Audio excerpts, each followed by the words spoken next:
ఆరు మాటలను వివరించిన బిడ్డలను బట్టి మీకు వందనాలు. ఆ మాటల ద్వారా మీరే మాతో మాట్లాడినారు, వివరించినారు. మీకు స్తోత్రమయ్యా.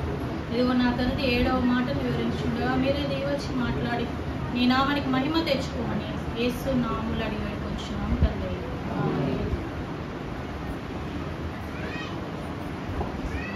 కీర్తనలు 31వ అధ్యాయము 5వ వచనం చదువుకుందామండి.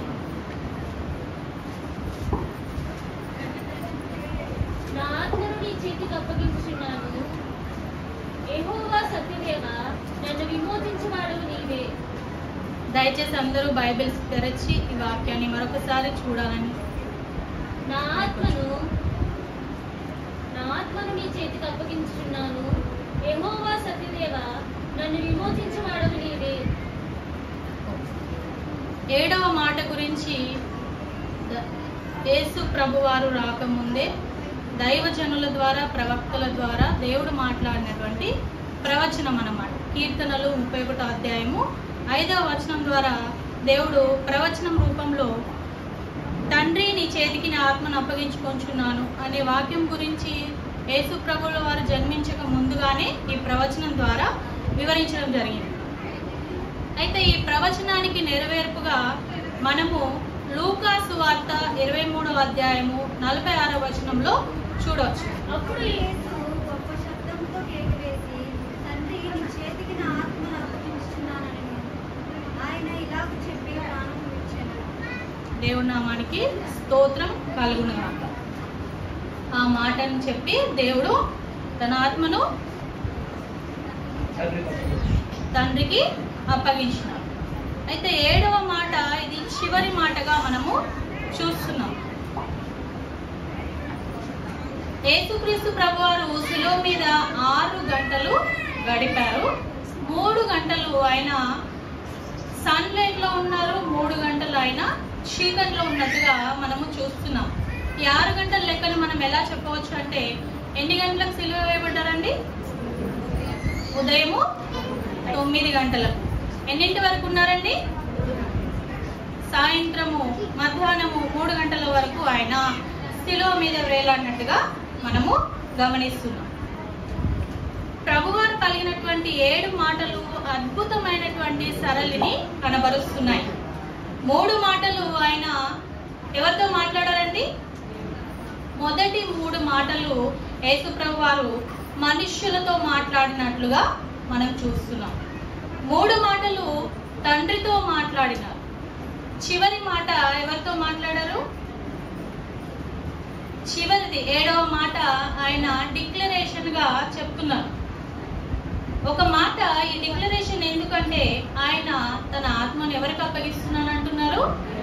తండ్రికి అప్పగిస్తున్నానని ఆయన మనకి ఏమిస్తున్నారండి? డిక్లరేషన్. అంటే ఇది దేవునికి, నా ఆత్మను దేవునికి అప్పగించడానికి నేను వచ్చాను, పరిసమాప్తం చేసి నేను ఎక్కడికి వెళ్తున్నాను? దేవుని దగ్గరికి వెళ్తున్నాను. నా ఆత్మను ఎవరికి అప్పగిస్తున్నాను? దేవునికి అప్పగిస్తున్నానని చివరి మాట యేసు ప్రభువారు డిక్లరేషన్ గా చెప్తున్నారు. 3 మాటలు ఆయన ఎవరితో మాట్లాడారు అనుకున్నాము? మనుష్యులతో మాట్లాడారు. మనుష్యులతో ఏ మనుషులతో మాట్లాడారు? పక్కన ఉన్నటువంటి ఎవరున్నారండి? పక్కన దొంగతో ఆయన ఒక వాగ్దానం చేస్తున్నారు. ఏమని వాగ్దానం చేస్తున్నారండి? నేడు నీవు నాతో కూడా పరదేశులో ఉందువు. ఇది వాగ్దానము దొంగకి యేసు ప్రభుల వారు ఇస్తున్నారు. రెండవది, కింద ఉన్నటువంటి, అంటే సిలువ వేయబడ్డ వారు యేసు ప్రభు వారు కింద ఉన్నటువంటి తల్లిని చూస్తూ తనకు ఆదరణగా ఏమంటున్నారు? తల్లి కొరకు ఇదిగో నీ కుమారుడు, ఇదిగో నీ తల్లి అని ఆదరణగా తల్లితో మాట్లాడుతున్నారు. చుట్టూ ఉన్నటువంటి మనుషులకి కూడా ఆయన ఒక వాగ్దానం ఇచ్చారు. తాను దప్పికొనుచున్నాడని ఒక ఆక్రందనను కూడా ఆయన తెలియజేస్తున్నారు. ఇది మనుషులతో మాట్లాడినటువంటి 3 మాటలు. మిగతా 3 మాటలు ఆయన తండ్రితో మాట్లాడినట్టుగా మనము చూస్తున్నాం. మొదటి 3 మాటల గురించి మరొకసారి చూసుకున్నట్లయితే, మొదటి మాట ఫర్గివ్నెస్ అంటే ఏంటి? క్షమాపణకు సంబంధించినటువంటి మాట. మొదటి మాట ఏంటండి? ఆ మాట ఏంటి? మొదటి మాట దేవునికి స్తోత్రం కలుగును గాక. యేసు ప్రభు వారిని సెలవులో వేలాడదీసి ఆయనకు అన్ని శ్రమలు ఇచ్చినప్పటికీ ప్రభు వారు ఏం చేస్తున్నారు? వాళ్ళందరినీ కూడా క్షమిస్తున్నారు. ఫర్గివ్నెస్ అంటే క్షమాగుణంతో వారికి ఏం చేస్తున్నారంటే, తండ్రి వీరేం చేస్తున్నారో వీరికి తెలియదు కనుక వీరిని క్షమించమని చెప్తున్నారు. రెండో మాటలో మనము లామెంటేషన్ అంటాము, విలాపం గురించి ఉంటుంది. ఇందులో నన్నెందుకు చేయ విడిచితివని అంటున్నారు. మూడవ మాటలో సమర్పణని మనము మూడవ మాటలో చూడవచ్చు. ఇది సంతృప్తితో చెందినటువంటి సమర్పణ. ఎందుకంటున్నామంటే, నా ఆత్మను నీ చేతికి అప్పగించుకొంచున్నాను అంటే తను వచ్చిన పని సమాప్తమైంది. రక్షణ గురించి ప్రభువారు వచ్చారు కాబట్టి పని పరిపూర్ణం చేశారు కాబట్టి ఆయన సంతృప్తితో సమర్పణతో ఏమని చెప్తున్నారు? నా ఆత్మను నీ చేతికి అప్పగించుకొంచున్నానని చెప్తున్నారు. డిక్లరేషన్ గా చెప్పినటువంటి మాట ఏంటండి? తండ్రి నీ చేతికి నా ఆత్మను అప్పగించుకున్నాను అంటే జనరల్ గా మనం చూసినట్లయితే ఇట్ ఈస్ ఫినిష్ అని చెప్పొచ్చు మనం. అంటే ఇది పరిపూర్ణమైనది, సమాప్తమైనది. అంటే దీని తర్వాత ఇంకేమీ లేదు అనడానికి లేదు, కానీ ఆయన వచ్చిన పని పరిపూర్ణమైనదని ఆయన వివరిస్తున్నారు. యోహాను సువార్త 17వ అధ్యాయము 4వ వచనం చూద్దామండి. చేయుటకు నీవు నాకు ఇచ్చిన పని నేను సంపూర్ణంగా నెరవేర్చి భూమి మీద నిన్ను మహిమపరచితిని. చేయుటకు నీవు నాకు ఇచ్చిన పని నేను సంపూర్ణముగా నెరవేర్చి భూమి మీద నిన్ను మహిమపరచితిని అంటే తండ్రి అయిన దేవుడు యేసు ప్రభు వారికి ఇచ్చినటువంటి పనిని, ఆయన భూమి మీదకి ఎందుకు వచ్చారు? రక్షణను ఇవ్వడానికి, మన పాపాలను కడగడానికి. అంటే తన పరిశుద్ధమైన రక్తంతో మన పాపాలను కడిగి మనని పాప విమోచకులుగా చేయడం కొరకు ఆయన వచ్చారు. 7వ మాట గురించి మనం వివరించాలంటే రక్షణకు సంబంధించినటువంటి మాటగా మనము చూస్తున్నాం ఇక్కడ. అయితే ప్రభువారు ఏమంటున్నారు? చేయుటకు నీవు నాకు ఇచ్చిన పనిని నేనేం చేశాను? నేను సంపూర్ణముగా నెరవేర్చాను. భూమి మీద నిన్ను మహిమపరచాను. ప్రభువారు ఏం చేశారంట? భూమి మీద తండ్రిని మహిమపరచారు. ఆయన వచ్చిన పనిని ఆయన సంపూర్ణం చేశారు. దానితో పాటు తండ్రి అయిన దేవుణ్ణి ఏం చేశారంట? మహిమపరచారు. ఆయన ఉన్నంత కాలము దేవుని యొక్క పరిచర్య చేస్తూ సంఘానికి, ప్రజలకు తన యొక్క రక్షణ సువార్తను ప్రకటిస్తూ ఏం చేశారు? తండ్రి అయిన దేవుని మహిమపరచారు. ఇది యేసుక్రీస్తు ప్రభువారు శిలువ యాగానికి ముందు ఆయన ప్రవచనాత్మకంగా చేసినటువంటి ప్రార్థన. ఆ ప్రార్థన ఇక్కడ నెరవేరినట్లుగా మనము చూస్తాం. అయితే గ్రంథంలో మనం చూసినట్లయితే నలుగురు సువార్తికులు ఏం చెప్తున్నారో చూడడానికి ముందుగా మనము సమాప్తమైనది అన్నప్పుడు యేసుక్రీస్తు ప్రభువారు తన రక్షణ కార్యము ఏమైందంటున్నారు? పరిపూర్ణం చేశాను అని చెప్తున్నారు. మత్తయి సువార్త 26వ అధ్యాయము 45వ వచనం చూద్దాము. అప్పుడు ఆయన తన శిష్యుల యొద్దకు వచ్చి ఇక నిద్రపోయి అలసట తీర్చుకుని, ఇదిగో ఆ గడియ వచ్చి ఉన్నది, మనిషి కుమారుడు కాపుల చేతికి అప్పగింపబడుచున్నాడు, లెండి వెళుదము, ఇదిగో నన్ను అప్పగించేవాడు సమీపించి ఉన్నాడని వారితో చెప్పాడు. మత్తయి సువార్త 26వ అధ్యాయము 45వ వచనంలో మనం చూసినట్లయితే అక్కడ మనకి ఏం కనిపిస్తుందండి? ఆయన మనుష్య కుమారుడు పాపుల చేతికి అప్పగించబడ్డారు.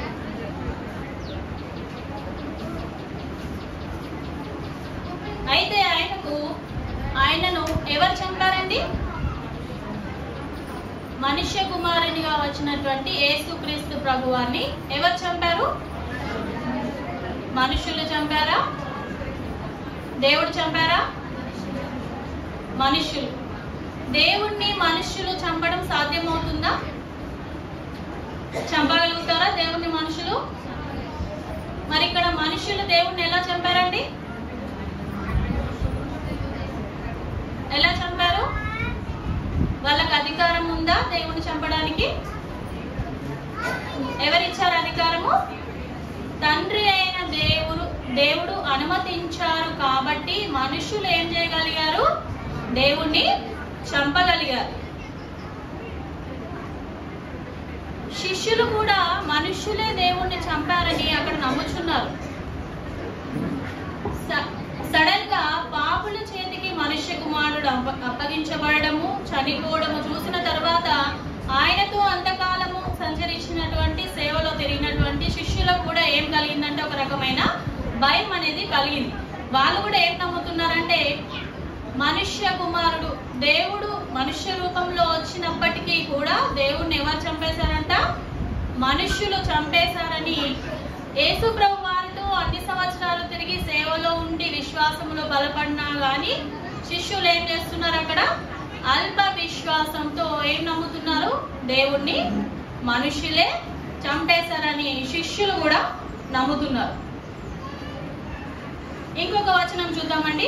అపోస్తుల కార్యము 2వ అధ్యాయము 23వ వచనం. దయచేసి అందరూ బైబిల్ తెరిచి చూడాల్సిందిగా కోరుచున్నాను. దేవుడు నిశ్చయించిన సంకల్పమును ఆయన భవిష్యత్ జ్ఞానమును అనుసరించి అప్పగింపబడిన ఈయనను మీరు దుష్టుల చేత సిలువ వేయించి చంపితిరి. అక్కడ ఏమనుందండి? దేవుడు నిశ్చయించిన సంకల్పమును ఆయన భవిష్యత్ జ్ఞానమును అనుసరించి అప్పగించబడిన ఈయనను మీరు దుష్టుల చేత ఏం వేయించారు? సిలువ వేయించి చంపితిరి.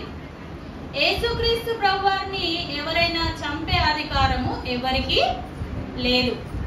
అయితే ఇక్కడ ఎలా చంపగలిగారు అంటే మనం చూస్తున్నాము, దేవుడు తండ్రి అయిన దేవుడు అనుమతించారు కాబట్టే ఆయనను మనుషులు చంపగలిగారు. దీనికి అద్భుతమైన మాటను మనం చూడొచ్చు. సిలువ వేయబడడానికి ముందు ఆయనను ఎక్కడికి తీసుకెళ్లారండి? ఎక్కడికి తీసుకెళ్లారు? ఎవరి ముందుకు తీసుకెళ్లారు? పిలాతు దగ్గరికి తీసుకెళ్లి ఏం చేశారు? నిలువబెట్టారు. పిలాతు ముందు నిలవబెట్టినప్పుడు యేసుక్రీస్తు ప్రభువారు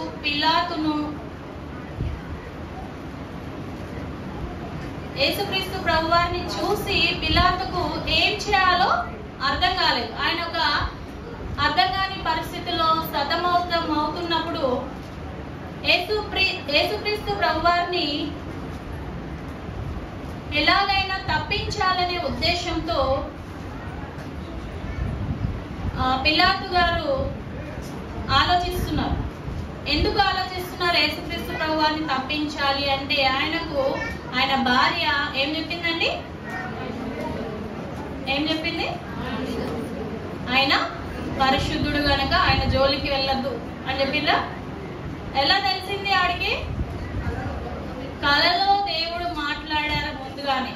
కాబట్టి వెంటనే తను ఆ కళను ఎవరికి షేర్ చేసుకుంది? భర్త అయిన పిలాతుకు షేర్ చేసుకుంది. అంటే యేసుక్రీస్తు ప్రభువారిని పిలాతు ముందుకు ప్రవేశపెట్టడానికి ముందుగానే రాత్రికాల సమయంలో తన భార్యకు ఒక కల వచ్చింది. దేవుడు హెచ్చరించాడు. ఏమని? ప్రభువారి విషయంలో ఏం చేసుకోవద్దు? జోక్యం చేసుకోవద్దు. జోక్యం చేసుకుంటే ఏమవుతుంది? పాపము చుట్టుకుంటుంది. జనరల్ గా మన భాషలో ఏం చుట్టుకుంటదంట? పాపం చుట్టుకుంటారు. కాబట్టి వెంటనే తను పరిగెత్తుకుంటూ వచ్చి తన భర్త అయిన పిలాతు వారికి ఇలా కల వచ్చింది, ప్రభువారి విషయంలో మీరు జోక్యం చేసుకోవద్దని చెప్పినప్పుడు కొంత సమయానికే పిలాతు వారి ముందుకు యేసుక్రీస్తు ప్రభువారిని ప్రవేశపెట్టేశారు. ప్రవేశపెట్టినప్పుడు ఆ కళ భార్య చెప్పిన విషయము ఆయనకి గుర్తుకొస్తున్నప్పుడు విడిచిపెట్టాలా లేదా సిలువ వేయాలా అని ఆయనకు అర్థం కాని పరిస్థితుల్లో ఆయన ఆలోచిస్తూ ఉండిపోయినప్పుడు ఒక ఆలోచన ఆయనకు వచ్చింది. సిలువ వేయొద్దు గాని చిత్రహింసలు పెట్టి వదిలేయద్దాము అని పిలాతు గారు ఆలోచిస్తున్నారు. కానీ ఆయనకు అలా చేయడం అనేది కుదరలేదు. అర్థం కాక ఆయన ఇంకా ఆలోచనలో ఉంటుండగానే ఇక్కడ ఒక వాక్యం చూద్దాం మనము. యోహాను సువార్త 19వ అధ్యాయము 10వ వచనం. కనుక పిలాతు నాతో మాట్లాడవా, నిన్ను విడుదల చేయుటకు నాకు అధికారము కలదనియు, నిన్ను సిలువ వేయుటకు నాకు అధికారము కలదనియు నీవెరుగవా అని ఆయనతో అనెను. ఇక్కడ పిలాతు గారు యేసుక్రీస్తు ప్రభువారితో మాట్లాడుతున్నారు. ఏమని మాట్లాడుతున్నారు? నాతో మాట్లాడవా. పిలాతు ఏమంటున్నారంటే యేసుక్రీస్తు ప్రభువారితో, నువ్వు నాతో మాట్లాడవా, నిన్ను విడుదల చేయటకు నాకు అధికారము కలదని, నిన్ను సిలువ వేయడానికి నాకు అధికారం కలదని నీకు తెలియదా అని యేసుక్రీస్తు ప్రభువారిని ఎవరు అడుగుతున్నారు? పిలాతు అడుగుతున్నారు. అయితే యేసుక్రీస్తు ప్రభువారు ఏమంటున్నారో చూద్దాం. అందుకు యేసు, పైనుండి నీకు ఇవ్వబడి ఉంటేనే తప్ప నీకు నా మీద ఏ అధికారమును ఉండదు. అందుచేత నన్ను నీకు అప్పగించిన వారికి ఎక్కువ పాపము కలదనెను. హల్లెలూయా. ఏమంటున్నారు? అందుకు యేసుక్రీస్తు ప్రభువారు మాట్లాడుతున్నారు ఇక్కడ పిలాతుతో. ఏమని మాట్లాడుతున్నారు? పైనుండి నీకు ఇయ్యబడి ఉంటేనే తప్ప నా మీద నీకు ఏ అధికారము ఉండదు. అందుచేత నన్ను నీకు అప్పగించిన వానికి ఎక్కువ పాపము కలగని. ఎవరు అప్పగించారు యేసుక్రీస్తు ప్రభువారిని? ఇస్కరియోతు యూదా. ఇక్కడ అప్పగించిన వారికి ఏముందంట? ఎక్కువ పాపము ఉంది. ఇదే మాట మనం మరొక చోట కూడా చూడవచ్చు. యోహాను సువార్త 10వ అధ్యాయము 17వ వచనం. నేను దాని మరలా తీసుకున్నట్లు నా ప్రాణము పెట్టుచున్నాను, ఎందువలనని నా తండ్రి నన్ను ప్రేమించుచున్నాడు. దేవునికి స్తోత్రం కలుగును గాక. ప్రభువారు ఏమంటున్నారు? నేను దాని మరలా తీసుకున్నట్లు నా ప్రాణమును పెట్టుచున్నాను, ఇందువలననే నా తండ్రి నన్ను ప్రేమించుచున్నారు. అంటే ప్రాణం పెట్టడానికి వచ్చాను కాబట్టి ప్రాణం పెడుతున్నప్పుడే యేసుక్రీస్తు ప్రభువారిని తండ్రి అయిన దేవుడు ఏం చేస్తున్నారంట? ప్రేమిస్తున్నారు. ప్రాణం పెడుతున్నాను కాబట్టే దేవుడు తండ్రి నన్ను ప్రేమిస్తున్నారు అని ఇక్కడ మరొక డిక్లరేషన్ ని యేసుక్రీస్తు ప్రభువారు ఇస్తున్నారు. 18వ అధ్యాయం చూద్దాం. యోహాను సువార్త 10వ అధ్యాయము 18వ వచనం. ఎవడును నా ప్రాణమును తీసుకొనుడు, నా అంతట నేనే దాన్ని పెట్టుచున్నాను. దాన్ని పెట్టుటకు నాకు అధికారం కలుగు, దాన్ని తిరిగి తీసుకొనుటకు నాకు అధికారం కలుగు. నా తండ్రి వలన ఈ ఆజ్ఞ పొందుతున్నను. ఎవడును నా ప్రాణమును తీసుకొనడు, నా అంతట నేనే దాన్ని పెట్టుచున్నాను.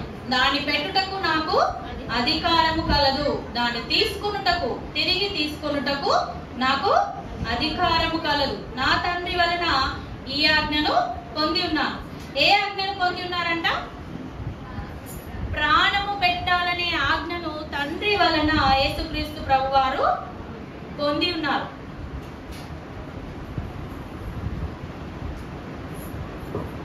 ప్రభువారిని ఎవరు చంపాలనుకున్నాము? మనుషులు చంపితే దాన్ని ఏమంటారండి? ఏమంటారు? హత్య, మర్డర్. యేసుక్రీస్తు వారిని ఎవరు మర్డర్ చేయలేదు. యేసుక్రీస్తు వారు కృషించిపోయి కృంగి ఎలాంటి సూసైడ్ కూడా చేసుకోలేదు. అంటే నేను ఇది ఇంకేమీ చేయలేను కాబట్టి నేను చనిపోతున్నాను అన్న స్థితి కూడా లేదు. ఆయన తనంతట తాను ఇష్టపూర్వకంగా తన ప్రాణాన్ని ఏం చేశారు? బలియాగంగా, సాక్రిఫైస్ అంటున్నాం, బలియాగంగా తన ప్రాణాన్ని ఇష్టపూర్వకంగా తండ్రికి అప్పగించినట్లుగా మనము చూస్తున్నాం. He has given his life to save our lives. ప్రభువారు నిన్ను నన్ను ప్రేమించి నువ్వు బ్రతకాలని, నిత్య జీవం పొందాలని, నిత్య జీవాన్ని నువ్వు కలిగి ఉండాలని తన ప్రాణాన్ని అర్పించడం జరిగింది. అయితే నిత్య జీవం కోల్పోవడానికి కారణమైనటువంటి పాపాన్ని క్రయధనంగా తన ఇష్టపూర్వకంగా పాపాన్ని తొలగించడానికి క్రయధనంగా పరిశుద్ధమైన యేసుక్రీస్తు ప్రభువారు తన ప్రాణాన్ని ఏం చేశారు? ఇక్కడ త్యాగం చేశారు, అర్పించారు, లేదా బలియాగంగా సమర్పించినట్లుగా మనము గుర్తుపెట్టుకోవాలి. ప్రభువారు ఆ చివరి మాటలు నలుగురు సువార్తికుల కోసము ఏం రాశారో ఒకసారి చూద్దాం. మత్తయి సువార్త 27వ అధ్యాయము 50 నుండి 54 వరకు చూసినట్లయితే అక్కడ ఏముందండి? మరలా బిగ్గరగా కేక వేసును అనే ఒక వాక్యం ఉంది. అప్పుడు దేవాలయపు తెర పైనుండి క్రింది వరకు రెండుగా చినిగెను, భూమి వణికెను, బండలు బద్దలాయెను, సమాధులు తెరవబడెను. నిద్రించిన అనేక మంది పరిశుద్ధుల శరీరములు లేచెను. వారు సమాధులలో నుండి బయటకు వచ్చి ఆయన లేచిన తర్వాత పరిశుద్ధ పట్టణంలో ప్రవేశించి అనేకులకు అగపడిరి. శతాధిపతియు అతనితో కూడా యేసునకు కావలి ఉన్న వారును భూకంపములు జరిగిన కార్యములన్నింటినీ చూచి మిక్కిలి భయపడి నిజముగా ఈయన దేవుని కుమారుడని చెప్పుకొనిరి. మత్తయి సువార్తలో మత్తయి సువార్తికులు ఏం రాస్తున్నారంటే 27వ అధ్యాయం 50 నుండి 54 వరకు మనం చూసినప్పుడు మొదట ఆయన ఏం చేశారు? బిగ్గరగా కేక వేశారు. తర్వాత ఏం జరిగింది? దేవాలయపు తెర పై నుండి క్రింది వరకు చిరిగినప్పుడు భూమి వణికింది, భూకంపం వచ్చింది, సమాధులు తెరవబడ్డాయి, చనిపోయి నిద్రించిన వారు చాలా మంది లేచారు. ఇవన్నీ చూడడం వల్ల అక్కడ శిలువ వేయబడిన ప్రాంతంలో ఉన్నటువంటి సైన్యాధిపతులు సైన్యాధికారులు రక్షణ పొందినట్లుగా మత్తయి గారు వివరిస్తున్నారు. మార్కు సువార్త 15వ అధ్యాయము 37వ వచనం చూసినట్లయితే అక్కడ కూడా ఏమనుంది? అంతటా యేసు గొప్ప కేక వేసి ప్రాణం విడిచెను. అప్పుడు దేవాలయపు తెర పై నుండి క్రింది వరకు రెండుగా చినిగెను. అక్కడ కూడా ఏముంది? అంతటా యేసు గొప్ప కేక వేసి తర్వాత ఏముందండి? దేవాలయపు తెర పై నుండి కింద వరకు చిరిగింది. దీని ద్వారా అనేకులు మారు మనసు పొందుకొని రక్షణ పొందుకున్నారు. మొదటగా ఎవరు రక్షణ పొందుకున్నారంట? సైన్యాధిపతులు రక్షణ పొందుకున్నారు. లూకా సువార్తలో 23వ అధ్యాయము 44వ వచనం మనం చూసినట్లయితే అప్పుడు రమారమి మధ్యాహ్నం అయ్యెను. అది మొదలుకొని 3 గంటల వరకు ఆ దేశమంతటి మీద చీకటి కమ్మెను. సూర్యుడు అదృశ్యుడాయెను. గర్భాలయపు తెర నడిమికి చిరిగెను. అప్పుడు యేసు గొప్ప శబ్దంతో కేకవేసి, తండ్రి, నీ చేతికి నా ఆత్మను అప్పగించుకొనుచున్నాను నేను. ఆయన ఈలాగు చెప్పి ప్రాణము విడిచెను. అప్పుడు రమారమి మధ్యాహ్నం 3 గంటలు అయినప్పుడు యేసుక్రీస్తు ప్రభువారు తన ప్రాణాన్ని విడిచిపెట్టారు. ప్రాణాన్ని విడిచిపెడుతున్న సమయంలో ఏమైందంట? దేశం అంతటి మీద చీకటి కమ్మింది.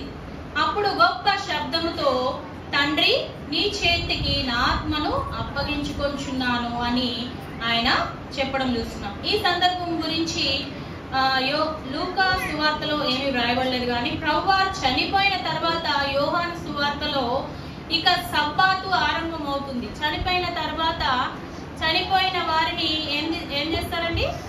తీసుకువెళ్ళి సమాధిలో ప్రవేశపెడతారు.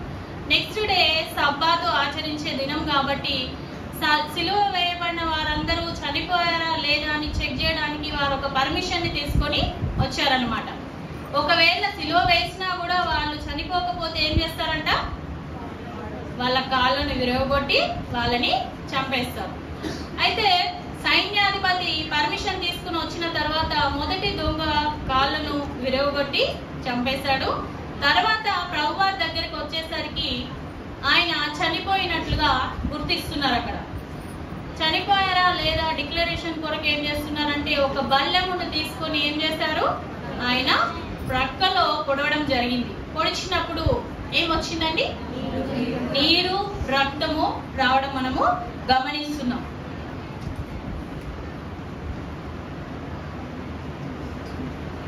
అయితే దీని ద్వారా కూడా ఒక ప్రవచనం నెరవేర్పు జరిగింది. ఆయన ఎముకలలో ఒకటైనను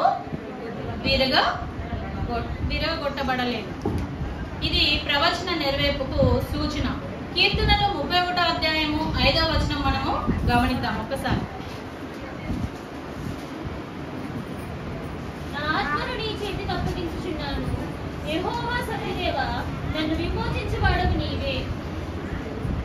నా ఆత్మను నీ చేతికి అప్పగించుచున్నాను. యెహోవా సత్యదేవా, నన్ను విమోచించువాడవు నీవే అని ప్రార్థన చేయడము, ప్రక్కన పొడవడం కూడా మనము చూస్తున్నాం. కాబట్టి ఈ సందర్భంలో మనం అయితే యేసుక్రీస్తు ప్రభువారు తన ప్రాణాన్ని, తన ఆత్మను తండ్రి చేతికి ఆయనే అప్పగిస్తున్నారు. తండ్రి చేతికి నా ఆత్మను అప్పగించుచున్నాను అనే మాటలో ఒక 2 అర్థాలను మనం క్లియర్ కట్ గా చూడొచ్చు. తండ్రి అనే మాటకు పవిత్రమైనటువంటి సంబంధాన్ని మనము చూస్తున్నాము. నీ చేతులకు అనే మాటకు పటిష్టమైనటువంటి సహవాసాన్ని మనము చూస్తున్నాం. ఆత్మను అప్పగించుచున్నాను అనగా పరమునకు ఆయన పర్మినెంట్ గా బదిలీ అవుతున్నట్లుగా అక్కడ ఏం చేస్తున్నారు, ఆయన డిక్లరేషన్ ఇస్తున్నారు. చనిపోయిన వారంతా ఎక్కడికి వెళ్తారండి? ఎక్కడికి వెళ్తారు? రక్షణ పొందినట్లయితే పరలోకము, రక్షణ పొందకపోతే ఎక్కడికి వెళ్తారు? పరదైసులో దాచబడతారు. రాకడ వచ్చినప్పుడు ఏమవుతారు? తీర్పు తీర్చబడినప్పుడు రక్షణ పొందిన వాళ్ళకు మాత్రము డైరెక్ట్ గా పరలోకం వస్తుందా? వాళ్ళ చేసిన పనులను బట్టి వాళ్ళకు లెక్క కూడా ఉంటుంది. రక్షణ తీసుకున్నంత మాత్రాన వాళ్ళు పరిశుద్ధులు పరలోకానికే చేర్చబడతారని ఎక్కడా కూడా క్లారిటీ డిక్లరేషన్ ఎక్కడా కూడా మనకి లేదు. అయితే తండ్రి నీ చేతులకు నా ఆత్మను అప్పగించుచున్నాను అనే మాటలో ఏముంది? తండ్రి అన్నప్పుడు పవిత్రమైన సంబంధాన్ని, నీ చేతులకు అన్నప్పుడు పటిష్టమైనటువంటి సహవాసాన్ని, ఆత్మను అప్పగించుచున్నాను అన్నప్పుడు క్లియర్ గా డిక్లరేషన్. అంటే చనిపోయిన తర్వాత ఎక్కడికి వెళ్తున్నారంట ప్రభువారు? పరలోకానికి తిరిగి తన తండ్రి దగ్గరికి వెళ్తున్నారు. తన రాజ్యంలోనికి తాను వెళ్తున్నానని మనకి చెప్తున్నారు.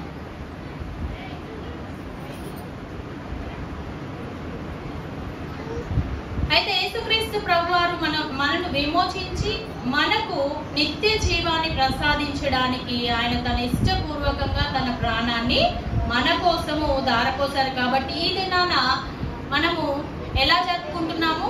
ఈ దినాన్ని శుభ శుక్రవారము, ఇంకా మంచి శుక్రవారము, ఇంకేమనొచ్చు? ఆయన చనిపోయి సాతాను పైన, అంధకార శక్తుల పైన విజయాన్ని పొందారు కాబట్టి ఏం దినము? విజయము పొందినటువంటి దినంగా మనము ఈ దినాన్ని ఏం చేసుకుంటున్నాము? ఈ దినాన్ని ఆచరిస్తున్నాం. కాబట్టి ఈ దినాన, ఈ మంచి శుక్రవార దినాన చావును ఎందుకు విజయంగా మనం భావిస్తున్నామంటే, ఆయన ఈ లోకానికి వచ్చింది ఎందుకండి? రక్షణనివ్వడానికి, తండ్రి వారి పనిని నెరవేర్చడానికి. తండ్రి అయిన దేవుని పని ఏంటి? సమస్త పాపముల నుండి విమోచించి పాపులను పరిశుద్ధులుగా చేయడానికి తన రక్తము చిందించి పాపాలన్నింటి కాడికి రక్షణ సువార్తను ప్రకటించడానికి ఆయన వచ్చారు. కాబట్టి పని పరిపూర్ణమైనది కాబట్టి ఆయన ఏమంటున్నారు? సమాప్తమైనది, లేదా నా ఆత్మను నీకు అప్పగించుచున్నానని చెప్తున్నారు. ఈ చావుకి లాభాన్ని, ఈ చావు మనకి జీవాన్ని తెచ్చిపెట్టింది కాబట్టి ఈ చావు లేదా ప్రభువారి మరణము మనకేమిచ్చిందండి? నిత్య జీవమునిచ్చింది, రక్షణనిచ్చింది, ఇంకా విమోచనను కూడా ఇచ్చింది. అయితే మరణించి ఆయన మళ్ళీ తిరిగి 3వ నాడు ఏం చేశారండి? మృత్యుంజయులుగా తిరిగి లేచారు. మరణం పైన విజయాన్ని పొంది మృత్యుంజయుడయ్యారు దేవుడు. కాబట్టి ఈ మరణము విజయంగా మనము భావిస్తున్నాం.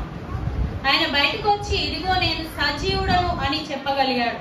ఆయన మృత్యుంజయుడు కాబట్టి ఆయన చావు మన పాప క్షమాపణ కోసమని రుజువు అవుతుంది. అయితే యేసుక్రీస్తు ప్రభువారిని నీ సొంత రక్షకుడిగా అంగీకరించువారు తన రక్షణ ఆనందాన్ని అనుభవిస్తారు. అయితే యేసుక్రీస్తు ప్రభువారు 3 గంటలు ఎక్కడున్నారని చెప్పామండి? ఎక్కడున్నారు? టోటల్ గా ఎన్ని గంటలు ఆయన శిలువ మీద ఉన్నారు? 7 గంటలు శిలువ పైన ఉన్నారు. 3 గంటలు